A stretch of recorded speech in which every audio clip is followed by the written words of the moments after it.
Hello everyone! Ako mula yung Agent Sela at nandito tayo ngayon sa Woodcrest 3, Lancaster, New City, Cavite.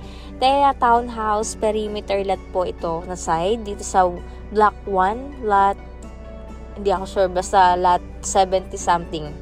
77 or 78. Ayan. Shout out sa Ron's Project Builders and Home Improvement dahil pinahintulutan nila tayo muling mag-vlog ng kanilang ongoing project dito sa Lancaster. Ayan, nagpapa-home improvement ang ating ka-homeowner. Ayan, perimeter lot po sila kaya 60 square meter ang kanilang lote. So magpapa-extend sila. Abangan nyo ang pinaka-finish project nito dahil papasilip din namin sa inyo pagkatapos. Ayan, shout out sa mga taga Woodcrest 3. Mamaya, i-upload ko naman yung updated na block tour ng Woodcrest 3.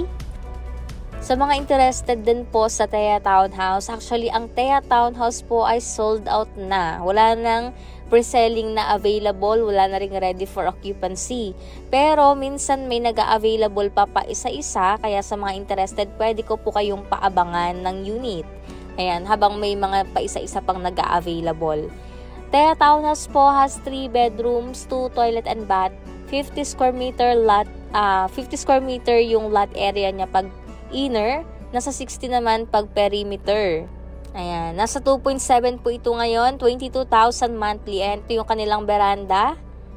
Oh, ang ganda ng view. Etong harapan nila, ang alam ko ito is, yes, block 10 siya. Zero construction pa yung block 10. Pero siya na lang yung halos naiwan dito sa Woodcrest 3. Pero yan, sinisimula na rin yan. Block 10 ng Woodcrest 3. Ayan, baba na tayo.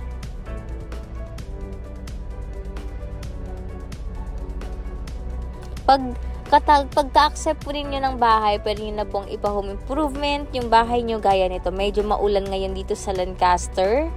At ayan, ito yung kapitbahay nila na block 10, wala pa. Abangan ang aking next vlog dahil Woodcrest 3 Village Tour naman tayo. Ako muli ang inyong agent sa Liar Trusted Property Consultant at kapitbahay dito sa Lancaster, New City, Cavite. Bye-bye!